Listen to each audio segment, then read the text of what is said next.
Right now at 11, widespread rain set to return. A look at Storm Ranger, the most accurate radar in the Bay Area, scanning the skies. We're tracking the timeline and impact on your holiday weekend plans.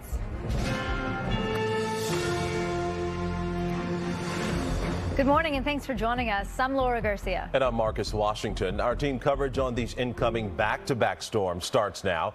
NBC Bay Area's Conejero Saab. She's tracking the preps underway, and Cinthia has a look at all of that snow making its way to Tahoe as a result of the weather. But first, meteorologist Kari Hall, she is tracking the soggy holiday weekend here in the Bay Area for the forecast for us. And Kari, when can we expect that rain to start coming in? We're already seeing the clouds. The rain is not far behind, and we've already had some very light rain in parts of the North Bay. It's expected to continue to pick up as we go into the day tomorrow. Here's a wider view of the storm system and that draw of that tropical moisture coming in from Hawaii, and that's going to give it a little bit more moisture and heavier rainfall as it moves in. We're right now just seeing some scattered showers in parts of the North Bay on Storm Ranger. Once again, this is not expected to cause many problems, but maybe a little bit earlier than what we are originally seeing on our models. And then as we go into the late night into early tomorrow morning, we start to see the rain picking up in parts of the North Bay and then continuing to make its way across the rest of the Bay Area as we go throughout the day. We're also expecting some of the heavier rain by tomorrow afternoon, but eventually tomorrow night it's going to gradually taper off, and then we'll have a brief break. There will be another storm system right behind that. We're watching both of them and the impacts, and I'll have more on that coming up a little bit later. Thank you, Kari. Well, that last big storm we had, the lights were out for days for tens of thousands of people here in the Bay Area. Now, the big question before this weekend storm is, will it happen again? Let's hope not. NBC Bay Area's Conejero Saab is live in Mill Valley. Safe to say many are hoping this storm won't be as disruptive as the last one, Ginger. Definitely, Laura and Marcus, they're crossing their fingers that it won't be, and it looks like it won't be either. Now, most people who probably needed those sandbags, they probably still have them, but just in case you don't, you can go ahead and come to the sandbag location. We're here in Mill Valley. There are plenty of others across Marin County, also one down in San Francisco. Pick them up. Bring them for preventative measures. But as Kari was just talking about, they are closely monitoring this next storm, as well as the folks at PG&E, because the last storm that we saw tens of thousands of their customers in the dark for days. The last winter storm affected more than 1.4 million customers across California.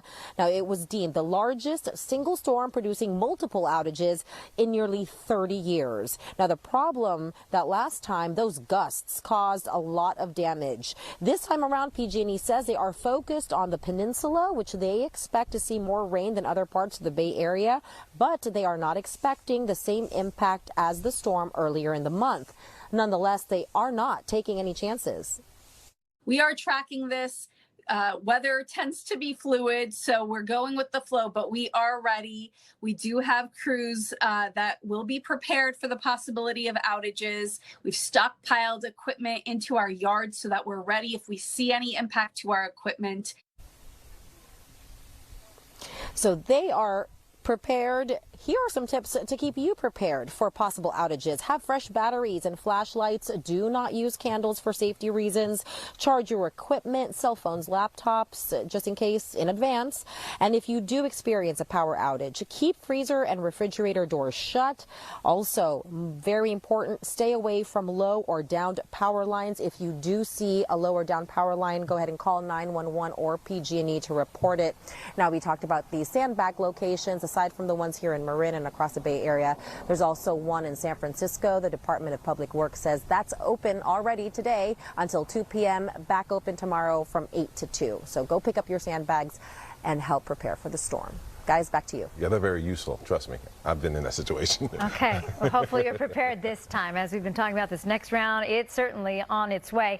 And you may be thinking this is the perfect time to maybe hit the slopes. Yeah, but the window is closing if you're hoping to get to Tahoe in time to enjoy the holiday weekend. Cinthia Pimentel is here right now. And Cinthia, we're actually going to see a change in those conditions, and things should get a lot more challenging if you're heading up to the Sierra. Yeah, definitely worth keeping an eye on. Laura and Marcus, heavy snow is expected to fall in the Sierra, and many skiers skiers and snowboarders want to capitalize on the 3-day holiday weekend, plus what's known to many California families as Ski Week right after that. Let's take a look outside what's going on right now along Interstate 80 at Donner Summit. A few cars, snow off to the side, no chain controls in effect there for now, but that will likely change as we see a couple of storms hit this weekend. Now, the Tahoe area is expected to get about 10 inches lake level, about 2 feet or more on the higher elevations as we push this timeline for you here through Wednesday. And a winter weather advisory goes into effect tomorrow morning. Behind that, a winter storm watch on Sunday afternoon through Wednesday morning, which could get upgraded to a winter storm. So just make sure you keep in check here with us throughout the weekend for the latest. You want to leave right now before everybody gets on the road, because by tomorrow morning into the noon hour, that could be too late as we track rain and snow showers. You could get a small window there on Sunday, but be prepared to stay for a couple of days. We spoke with resort consultant Kevin Cooper. He says don't wait if your plans include heading to Tahoe this weekend. We're going to have 2 storms coming in. That's going to impact the highways. I-80, Highway 50, State Route 88, State Route 104, 168, and Highway 4. So have that road kit available and ready to go. Give yourself plenty of time. Leave the bay as early as possible to come on up. Cooper adds that if you plan to head to Tahoe this weekend, level set your expectations. It's going to be windy, so there might be delays getting on and off the slopes. Make sure to wear extra layers, pack up your car with tools, emergency supplies, and food just in case. Now, Caltrans officials are recommending checking road conditions before you go.